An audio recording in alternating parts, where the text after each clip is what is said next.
Hello everyone, नमस्कार दोस्तों। स्वागत है आपका अपने यूट्यूब चैनल 9 एंड फाइन में। कैसे हैं आप? उम्मीद है आप सब बहुत अच्छे होंगे। फ्रेंड्स, आज की इस वीडियो में मैं बात करूंगी कि ड्यूरिंग प्रेगनेंसी हम जाने अनजाने में कुछ ऐसी गलतियां कर जाते हैं, क्योंकि प्रेगनेंसी में हमें एक्स्ट्रा केयर की ज़रूरत होती है और कुछ लोगों को नॉलेज नहीं होती, कुछ चीज़ों का पता नहीं होता कि हमें ये काम करने हैं या नहीं करने हैं, या हमें किन किन चीज़ों को फॉलो करके चलना है, किन किन बातों का हमें ध्यान रखना है ड्यूरिंग प्रेगनेंसी। तो जिन लोगों को इन बातों का नॉलेज नहीं होता है तो कहीं ना कहीं उनके बच्चे के साथ प्रॉब्लम आ जाती है। जब बच्चे का बर्थ होता है तो बच्चे में कोई डिफ़ेक्ट आ जाता है, बच्चे में कोई ना कोई मानसिक प्रॉब्लम आ जाती है, फिज़िकली प्रॉब्लम आ जाती है। तो हम आज इस वीडियो में वही बात करेंगे कि हमें ड्यूरिंग प्रेगनेंसी ऐसी कौन कौन सी बातें हैं जो हमें ध्यान रख कर चलनी है, जिससे कि हमारा बच्चा स्वस्थ मिले हमें और हमारी प्रेगनेंसी भी बहुत अच्छे से स्मूथली चले और हमारी नॉर्मल डिलीवरी हो। तो वीडियो काफ़ी इन्फॉर्मेटिव होने वाला है। वीडियो को बिना स्किप करे लास्ट तक देखना, और अगर मेरे चैनल पर पहली बार आए हैं तो मेरे चैनल को लाइक, सब्सक्राइब एंड शेयर कर देना। साथ में बेल आइकन को भी प्रेस कर देना, जिससे कि मेरी वीडियो के सभी नोटिफिकेशंस आपको टाइम टू टाइम मिलते रहें। So without getting late, let's get started. देखिए फ्रेंड्स, एवरी मम्मी वांट कि उसका बेबी सुंदर हो, स्वस्थ हो और उसमें किसी तरीके का डिफ़ेक्ट ना हो। तो उसके लिए हमें कुछ बातों का ड्यूरिंग प्रेगनेंसी ध्यान रखना होता है। तो आज हम उन्हीं कुछ बातों का डिस्कस करेंगे इस वीडियो में। तो जो पहला पॉइंट है वो हमें ध्यान रखना है कि ड्यूरिंग प्रेगनेंसी हमारे डॉक्टर्स कुछ हमें सजेस्ट करते हैं, एडवाइस करते हैं कि हमारा वैक्सीनेशन होता है और एटलीस्ट हमें 3 वैक्सीनेशन कराना होता है ड्यूरिंग प्रेगनेंसी। तो आपको ये जो वैक्सीनेशन है ये मिस नहीं करना है। जैसे कुछ लोग नहीं कराते हैं या कुछ की फिनेंशियली प्रॉब्लम निकल आती है, कुछ में कोई भी रीज़न्स हो सकते हैं उसके पीछे। तो कुछ लोग ऐसा करते हैं कि वैक्सीनेशन ऑन टाइम कराने ही नहीं चाहते हैं। तो फ्रेंड्स, आपको ऐसा नहीं करना है कि आपको कोई भी वैक्सीनेशन आपको मिस करना है। ऑन टाइम आपको वैक्सीनेशन कराने ज़रूर जाना है। And as you are comfortable, हम गवर्नमेंट में भी वैक्सीनेशन होता है प्रेग्नेंट लेडी का और प्राइवेट में भी होता है। तो जहाँ भी आप कंफर्टेबल हों आप वहाँ पर जाकर अपना वैक्सीनेशन ज़रूर कराएं। जैसे आपको डॉक्टर्स टाइम देती हैं कि फ़र्स्ट जो है वो 3 मंथ्स के अंदर कराना है या सेकंड जो है वो 4th मंथ के अंदर कराना है। तो जैसे जैसे आपको टाइम देती रहें, ऑन टाइम आप वैक्सीनेशन जाकर ज़रूर कराएं। देखिए, अगर आप वैक्सीनेशन नहीं कराते हैं तो इससे आपके जो बच्चे का विकास है वो ख़राब हो जाता है और कहीं ना कहीं बच्चे में कोई डिफ़ेक्ट आ जाता है। जब उसका बर्थ होता है उसमें किसी ना किसी उसके बॉडी पार्ट में प्रॉब्लम निकल आती है। तो आप, क्योंकि ये जो वैक्सीनेशन होता है ये स्पेशली बच्चे के लिए ही कराया जाता है कि हमें नॉर्मल टाइम में तो कोई वैक्सीनेशन नहीं देते हैं डॉक्टर्स। अब हमें प्रेगनेंसी टाइम पर क्यों देते हैं? क्योंकि ये जो बच्चे का ग्रोथ है, डेवलपमेंट है, उसमें कोई प्रॉब्लम ना निकल कर आए। तो हमें प्रॉपर वैक्सीनेशन लेना है ऑन टाइम। सेकंड थिंग है अपना हाइजीन मेंटेन करके रखना।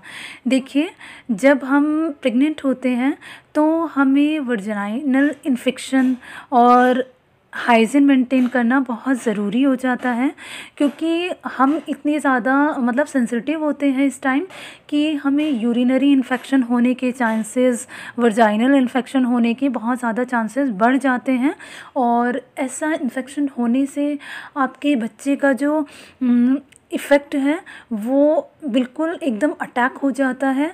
तो एकदम डायरेक्ट बच्चे पर ये इफ़ेक्ट करता है, जिससे कि बच्चे का प्रॉपर विकास नहीं हो पाता है, बच्चे में कहीं ना कहीं गर्भ में डिफ़ेक्ट निकल आता है। तो आपको अपना प्रॉपर हाइजीन मेंटेन करके रखना है। आपको इसमें कोई भी मतलब नज़रअंदाज करके नहीं चलना है, क्योंकि इससे बच्चे के जो ग्रोथ और डेवलपमेंट है उस पर पूरा पूरा असर पड़ता है। तो अपना हाइजीन मेंटेन करके रखें। नेक्स्ट है, डॉक्टर्स आपको कुछ विटामिन डी की मेडिसिन देते हैं, फॉलिक एसिड देते हैं और कैल्शियम की टैबलेट्स देते हैं। तो जो ये टैबलेट्स हैं वो 2nd या 3rd मंथ से स्टार्ट हो जाती हैं। तो जैसे ही आपको ये टैबलेट डॉक्टर सजेस्ट कर देती हैं तो इसमें बिल्कुल भी नज़रअंदाज ना करें इन टैबलेट्स को। ऐसा ना करें कि भाई हम तो कैल्शियम के लिए दूध पी रहे हैं या कैल्शियम के लिए तो हम अदर डाइट ले रहे हैं। देखिए इस टाइम आपके जो बेबी है उसके लिए आपको एक्स्ट्रा थोड़ा खाना पड़ता है। मैं ऐसा नहीं कह रही कि आप डबल खाना खाएं कि एक डोज की जगह डबल डोज लें, नहीं, लेकिन आपको प्रोटीन लेना है तो वो एक्स्ट्रा लेकर चलना है। विटामिन डी है वो आपको एक्स्ट्रा लेकर चलना है। Calcium, folic acid and iron, ये आपको एक्स्ट्रा केयर की ज़रूरत हो जाती है और इसमें आपको एक्स्ट्रा क्वांटिटी लेनी होती है।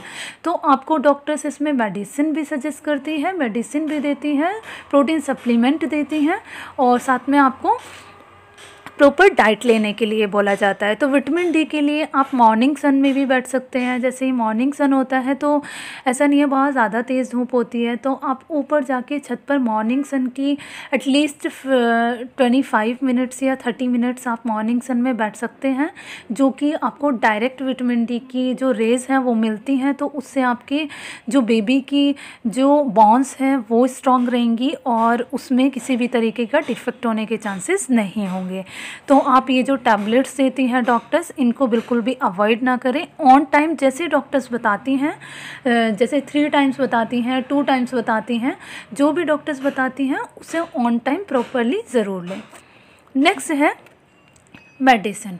देखिए इस टाइम पर जो हमारे बैक पेन होता है और थाइस में पेन हो जाता है, लेग्स में पेन हो जाता है, कभी हमारे सर में दर्द हो जाता है, पेट में दर्द हो जाता है, तो देखिए अगर आपका जो दर्द है वो अनबियरेबल है, ठीक है, तो आप डॉक्टर के पास जाएं और मेडिसिन लें, वो भी डॉक्टर आपको रिकमेंडेड हों डॉक्टर से, ठीक है। और अगर आपको अनबियरेबल नहीं है तो ये नॉर्मल है। देखिए जब हमारे पेट में एक नन्ही जान डली हुई है तो कहीं ना कहीं उसका ग्रोथ और डेवलपमेंट हो रहा है, तो हमारी मसल्स भी स्ट्रेच होती हैं, उसका वेट बढ़ता है, तो हमारे पेट में एक वजन सा बना रहता है, तो उससे हमारी पूरी बॉडी पर असर पड़ता है। तो अगर आपको दर्द थोड़ा बहुत होता है कि आपके बैक पेन है या फिर आपकी स्टमक पेन है, तो आप उसको बहुत ज़्यादा सीरियस ना लें। ये ऐसा प्रेगनेंसी में होना नॉर्मल होता है। तो थोड़ा सा अपने आप को किसी और चीज़ में एंगेज करने की कोशिश करें। तो इसमें आप ऐसा ना करें कि आपको सर दर्द हो रहा है एक मेडिसिन ले ली, हाथ में दर्द हो रहा है मेडिसिन ले ली, नहीं, मेडिसिन को आपको अवॉइड करके चलना है।